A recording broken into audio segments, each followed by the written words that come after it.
I work at the University of Maryland, Baltimore County in Baltimore. I also work for Johns Hopkins University as a software engineer. I teach at the Maryland Institute College of Art. I teach WordPress classes there as well as web design and the Community College of Baltimore County. And I was lucky enough to edit these two books for O'Reilly, Head First jQuery and Head First WordPress. And I usually talk about these things, but today I wanted to talk about art. You don't have to be a genius to be in here. You don't have to be a genius to make art. You guys probably are. I'm not. Who in here is an artist? Okay. Who's a musician? Any musicians? Writers? Who are the writers? And by writing, I don't mean just blogging, but like on Medium, but other stuff. Filmmakers? Any video people? So we have overlap. And then knitters, craftspeople, people who use the web for some other thing that I didn't mention, pottery or something like that. Okay, good. And how many of you folks are already using WordPress to do these things? And are any of you wanting to do this? You don't do it yet, but you have a hankering to do it. Good. Okay, I'm glad you came. We're the creators of our lives. Everybody is creative, even by the choices we make, the things we do in life. Everybody is creative, even if you're conscious of it, if you're not conscious of it. Henry Darger was, he died alone. He was an orphan. His parents died when he was young. He was institutionalized in a mental hospital for a while. And then he worked as, sorry about this. He worked as a custodian for his whole life. He was a lonely guy. And he's known for writing this book called The Story of the Vivian Girls in what is known as the realms of the unreal and the Glandeco and Gelinian war storm caused by the child slave rebellion. It was 15,000 pages, 145 pages long, the manuscript, single-spaced. So they found this in his apartment as he was sick and he was in the hospital. He didn't come home. He died, and his landlord found it. And he also produced a huge amount of amazing watercolor paintings and drawings.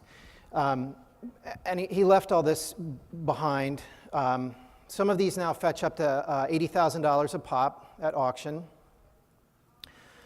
And there was great therapy for him in making this art. He sort of had a troubled life, and I think that this is sort of what kept him together. It kept him functioning. This was his apartment when he died, and I wonder what his life would have been like if he had had something like WordPress or a way to be able to communicate with other people. He didn't have a lot of personality skills, but I think that, well, he was very interested in orphan rights and child rights, and I think that if he had had a way to communicate with people and be known for his work, because that 15,000-page volume was really about kids.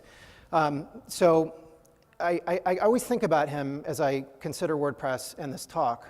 I discovered him at the American Visionary Art Museum in Baltimore, which was designated by Congress as the nation's museum for self-taught artists, for outsider artists. And I saw his work there, and it really impressed me. And this museum is great. It's very inspirational. Nobody that shows here has an art degree. They didn't study art. They make art because they love it and because it lights them up. So I get a lot of inspiration from this place, and that's where I discovered Mr. Darger. So when I was a kid, I was told, you can be anything you want to be when you grow up. That's what we tell kids. And so I thought I wanted to be a car, because you can be anything you want to be. And that didn't work out, and I thought maybe I could be a 50-foot skeleton, and that hasn't happened yet either. But I also wanted to be an artist, and I wanted to make comics or do linear art, storytelling through some kind of visual format. So I didn't do that. I studied music in college. This was me playing bass. I studied orchestration and composition. And then when I got out of college, I toured with a band called Bazooka Joe. We played up and down the East Coast in the early 90s. And that was a lot of fun. Fast forward 10 years, I got into technology. I've done a lot of different things. And in 2007, a friend of mine suggested that I start using WordPress as something that might be useful at work. The idea of blogging gave me the willies. I'm highly introverted. I didn't think I had anything to say. I didn't want to share my life in that way. And I didn't want to write about technology either, because so many other people do that really well. So I decided to explore art. And I thought, well, this would be great. I'll use WordPress for that.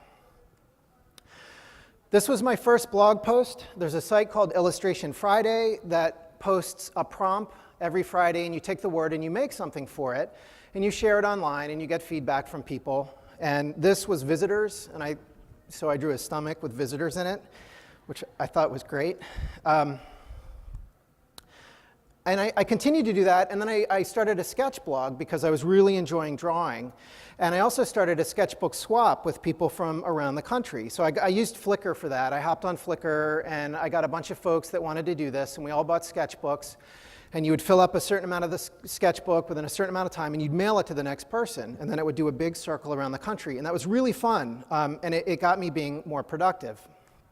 The sketch blog, I drew every day. I made sure that I was posting my stuff. I had a pretty good time with that. I did it for a while, and then I realized that not everything we do needs to be posted online, and I didn't actually have to share all that stuff. It was a little bit like overkill, too much sharing. I also started a photo blog, a 365, where you take a picture every day and you post it. And the value of doing that is you have to take a portion of your day and do something that's not work. It makes you view your world differently. When you're doing the same thing day after day, commuting and so forth, this really makes you look at the things around you in a new way, and that's what creative people do. We find new ways to see things. So that was pretty valuable, and I used WordPress for that as well. So this was the photo blog, which was on my site, and then the next logical step was I made a 12-foot circus peanut, which was on display in Baltimore for about 6 months. It was part of Artscape. And my family told me, you may never make anything big again. Because once you make something like this, you have to store it. So it's out in the backyard still, birds nest in it. I began making paper cuts. I liked the sculptural aspect of the peanut and being able to interact with something in a 3D space, like making an idea have a physical reality that we can interact with. And I like drawing, so it seemed to me that doing paper cuts was a good idea. So I started drawing and then cutting the things out. And I really liked the depth of field and the shadow of these pieces. The tricky part was, though, what do I do with them after I make them? They're not in a container. They're hard to display.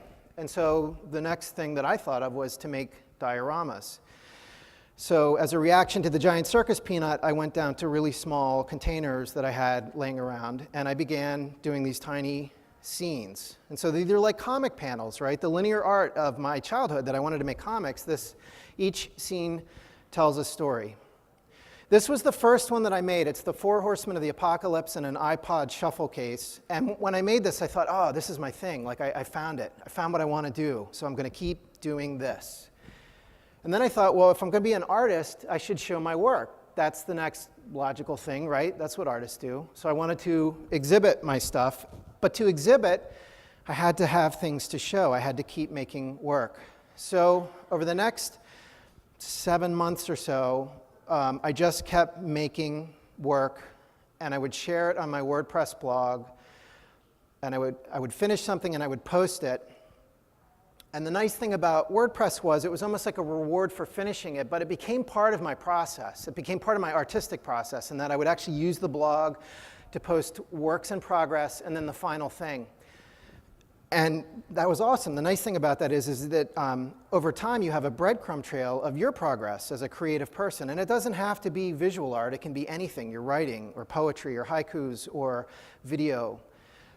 I started to get some good feedback from peers, right? So Illustration Friday gave me Pick of the Week a couple times, and I thought that was pretty cool. I stumbled on this site by Austin Kleon, steallikeanartist.com, and I forget where I originally found this. But number 6 completely resonated with me. I thought it was the best piece of advice I had ever gotten, which was the secret, and it's not really a secret, but the secret is do good work and put it where people can see it. And I mean, that makes sense when I say it. Make good work, put it where people can see it. And that's what WordPress is great at.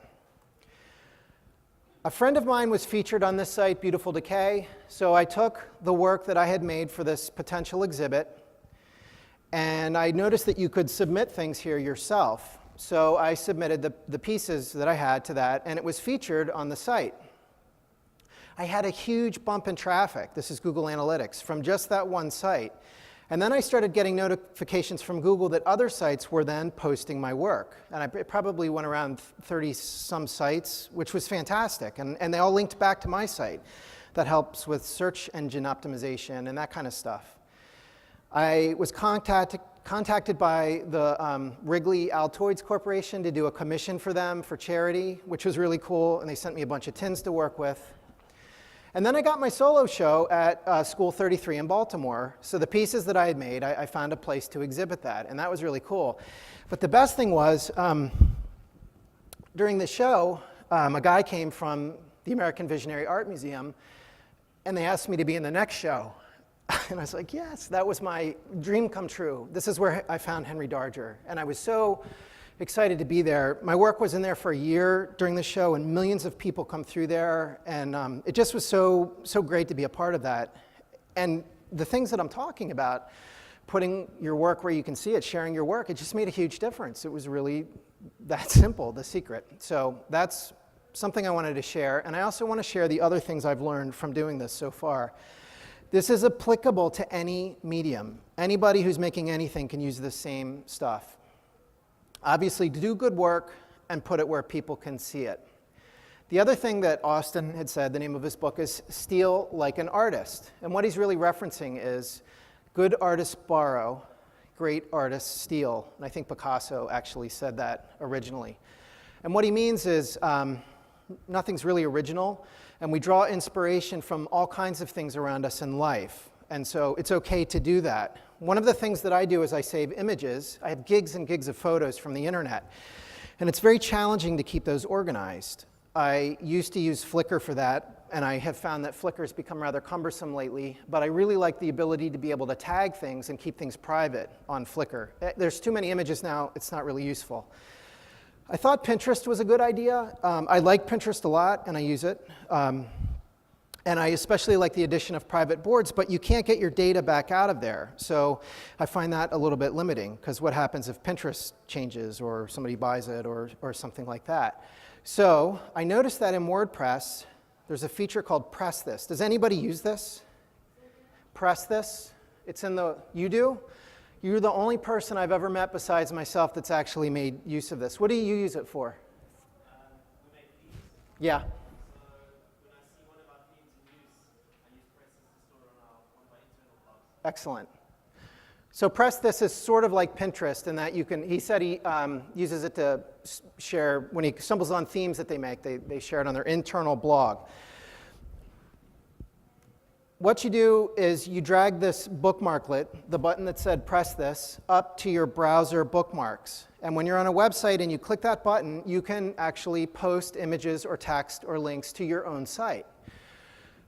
There's another great feature in WordPress, which you may have heard about this weekend if you don't know about it, is networked WordPress or multi-site. So that's in essence how WordPress.com works, where there's a master dashboard, and then you can have sites with their own dashboards underneath of it on the same domain. So in my case, I've got Jim Duran, which is my primary blog, the art blog, and then I have Snaps, which was for my 365. And so they have separate comments, separate categories, separate tags. And then I have a secret one called The Beauty of Life is the Beauty of You. And that is where I use Press This. It's basically like my private Pinterest. And so I save content to that, and I'm able to make use of the WordPress taxonomies, categories, tagging, to organize this content, and it's on my server, and I'm not sharing it with other people, so I'm not like recycling other people's images or content. It's private just for me, for inspiration, but I'm able to make use of WordPress's built-in organizational stuff, and that's really great. It's backed up to my site. So this is what it looks like when I log in. I can see this.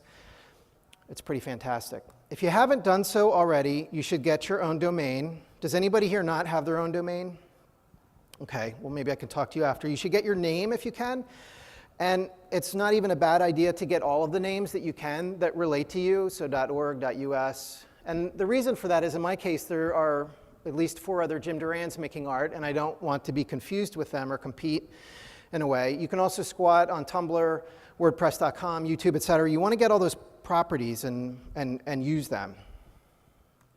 media. So this kind of relates to what we do as people who create content, create output.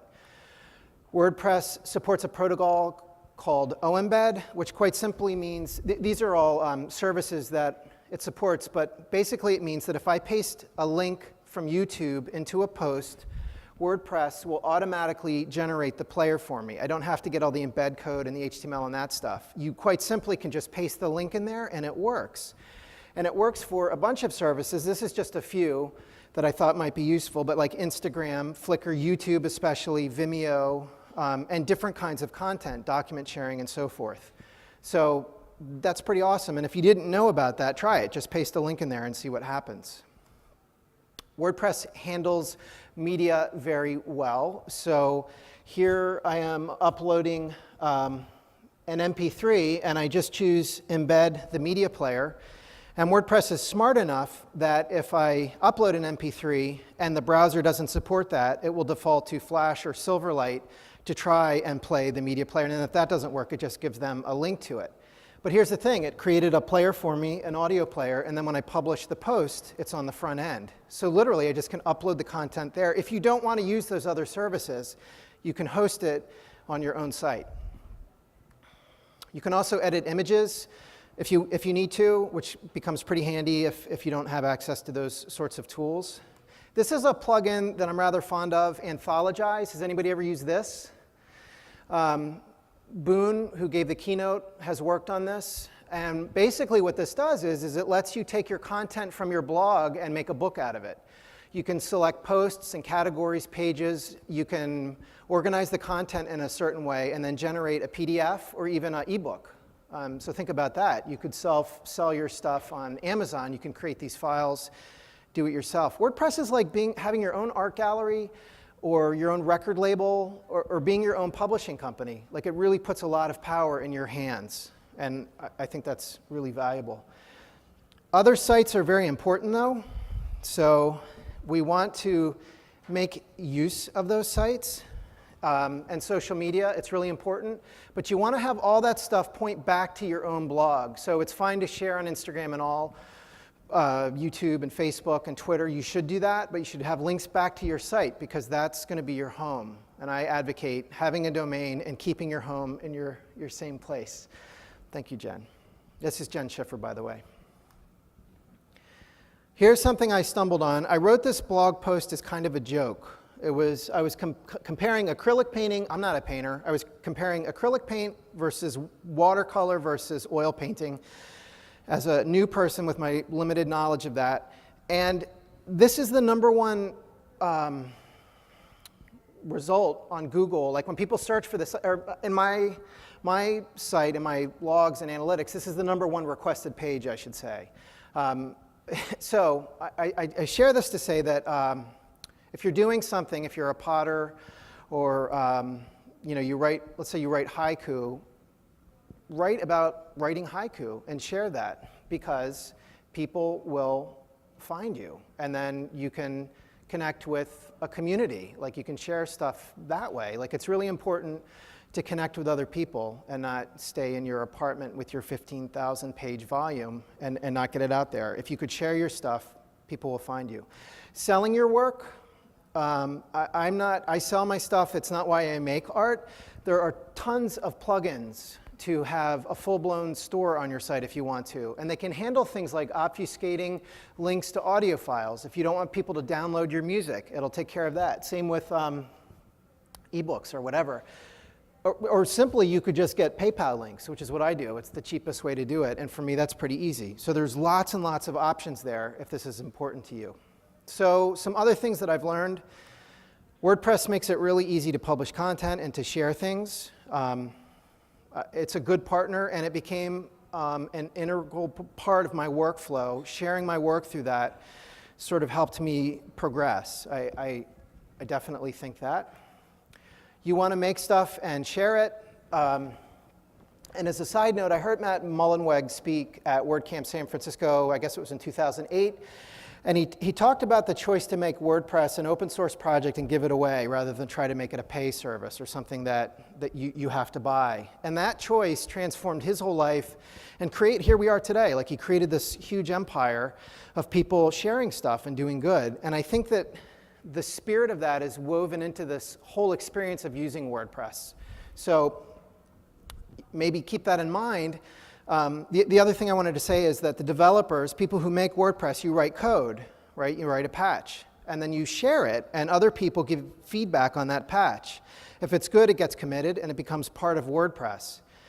As creative people, there's value in that. Make stuff and share it, and get feedback, positive or negative, critical feedback. Think about that, and use that to your advantage. It's really important to be a part of that cycle. It doesn't just apply to software. I think it applies to any creative pursuit. Do not wait for perfection, because it will never come. If something is holding you back from doing something you want to do, start where you are and go forward. I wasn't a trained artist. I just wanted to do this, and it was really fun. There's joy in making things. So do that. Don't wait for it to be perfect. Deadlines help, things like Illustration Friday, those markers. NaNoWriMo for writers. There's an RPM challenge. Used to be in February. You'd record a whole album for musicians. There's probably video challenges too. Whatever it is, use those things to help you. Don't overshare, perhaps. I know people that post every single sketch. I learned that in my sketch blog. Maybe don't do that. Just post more critical things. Again, deadlines are really good. Do one thing and then do the next thing, right? Becoming an artist, like in my case, was sort of overwhelming. So I thought, think about the exhibit part. I want to show. Well, what do? Well, I have to make art. I have to make enough art to show. So I made one thing, posted it, and when that was done, I went to the next thing and I made that. And it sort of worked for me really well. I didn't get overwhelmed in all of this stuff. I had a goal and I was able to work to that. Have a sense of humor, obviously. Being online, sometimes you can get some feedback you don't like, and you just have to be able to laugh about it, I think. But don't call anybody names. Make something every day if you can, right? So the photo blog, the 365, those things. Do whatever it is that you do. Try to do it every single day, even for just a little bit, because that can be very transformational as well. This is the biggest thing. When I set out to use WordPress, I had one rule, which was always be positive. And I've never posted anything negative. I've never complained about a contractor online. I've never gotten upset with somebody online and expressed that. Colin Wilson once said, "Pessimism robs ordinary people of their power." And I totally believe that. By just doing positive things on my site, I manifested more positive things that came to me, like those books that I edited. Like all of the stuff that's happened to me, I truly believe happened because I intended them to happen. I kept thinking about this and working towards it in a really positive way. And I think WordPress contributed to that for sure. Art is social. Cooks need to feed people, right? They need to make food and feed people. I think that as creative people, we need to share the output of what we do. And I go back to Mr. Darger. I think that if he had had this, his life would have been transformed in a really big way. Thank you. Thank you, Jim. Everybody tweet about some great quotes that Jim had today at Jim Duran. Thank you very much. We have time for a couple of questions. Anybody? Gentleman in the yellow. Hello. Introduce yourself, please. Hi, my name is John. Did you go out and seek people to share your art? Did you go out and reach out to people, or did they kind of find you on their own? Well, for the exhibit part, both. The answer to your question is both. I get emails a lot. Even now, I got one yesterday for somebody that wanted to write about it and do a blog post, and they ask for permissions to use the images. For the exhibits, I kind of figured out where it might be appropriate to show, at least in Baltimore. And then I did that, and then once you start to do that, especially if you're sharing things online and you meet other artists, and this is really important to connect with peers and have a collegial relationship and not a competitive relationship, because it's not a competition, but sharing things with them often produces leads that get to other things. So I would say it was a little bit of both. I had to do the legwork initially, and then stuff just happened. So I just want to make a quick comment about Jim. What he was saying is that a lot of people say, like, oh, how am I going to make money on my blog? Do I have to put advertising? Do I have to have affiliate marketing? But this is an example that Jim, by showing his art, was able to get an art exhibit. So it's not always about the actual money you're getting for the blog. It's about putting your stuff out there and getting it seen to get other parts of your life going. Hi, I'm Rosanna Schaefer-Shaw, and I have the blog Furusha. Beyond that, I wanted to know about sharing and stealing and things of that nature, because I have no objection if I put up my art to some other blogger reblogging it or using it with permission or whatever. But what I am concerned about, and one of the reasons why I haven't put up more of my art, some of which is digital, is because I don't want a commercial person to just steal it and sell it as their commercial wares. Do you make commercial art? Like, would you consider your art to actually be commercial? Certain aspects might be, yes. Yes, it's not, you know what I think, I was trained as a painter, and if you make a painting, you know, you have the physical object. But if you are making digital art, that might be compelling in some manner for some group of individuals, for a niche category, it's entirely possible that somebody could steal your image for commercial purposes, and that's what I'm interested in getting your feedback on. Okay, so a couple things about the internet. Anything you post there is really attainable by somebody else.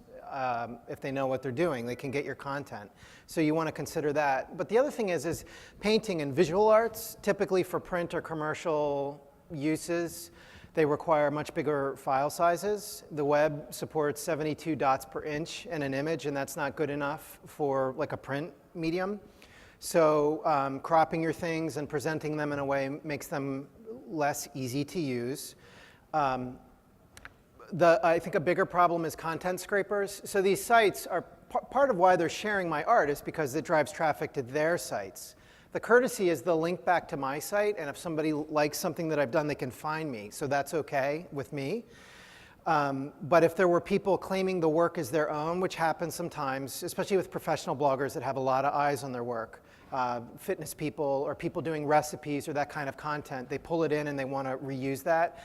That's a different animal. You can tell if they're doing it by the links, if people are just linking to your stuff directly, and you can prevent that. There are tricks to doing all that. But I think you kind of have to trust and put your stuff out there, because I think the benefit of doing that is far more than not doing it, right? Worrying about the commercial stuff and people stealing your work. Like open source, share it, give it away. Like let people look at it. If they love it, that's great. You want them to have it. Hi, I'm Mary Beth. My question is, if you have you're sharing your stuff on all these other places like Instagram, how do you then drive it over to your WordPress? If you don't want to fracture your brand, but how do you get all these other platforms into your WordPress platform? Make sure that people can find you on Instagram, right? And maybe don't share everything on Instagram. So Instagram's great for works in progress. And even in the comments, you can say, click visit my site and have a link there. And that's what I do with Flickr and Facebook and all of those other services. Where possible, provide at least a link to your site. But that's free exposure, right? And tagging things appropriately on Instagram will help you find people that you couldn't have found on your own. Absolutely. Pinterest has been the best thing for me, and I showed a picture of it, I think, but there's so much stuff up on Pinterest, and people find me through that, because it's visual, so it's really great. I wish I was a cook and did recipes, because that gets pinned all the time. Anybody else? Hi, Jim. That was great. I was just going to say, I use Pinterest just for a quick portfolio, but the problem is you can't rearrange things. That's the only bad thing. You mentioned using multi-site for tagging, for creating your own photo library. It's a bit of a big deal, though, isn't it? Can you just explain how you did that? Setting up multi-site? Yeah, I just remember it being a big deal from the last WordCamp. Okay, well, Andrea, who gave a talk here yesterday, actually wrote a little PDF, a book on how to set up multi-site. It is not difficult. It requires FTP access, and there's a couple of directives you add to the WP config file, and then it turns it on. You have to do it programmatically, but it's like 2 lines of code. And then there's one other piece to that. I can talk to you after if you want. I think we're out of time, right? So. If Jim says we're out of time, we're out of time. Well, no, he's waving at me in the back. We'll wrap it up. Wrap it up? Do we have time for one more question? No, we do not have time for one more question. Okay, thank you. Thank you, Jim Duran. Thank you.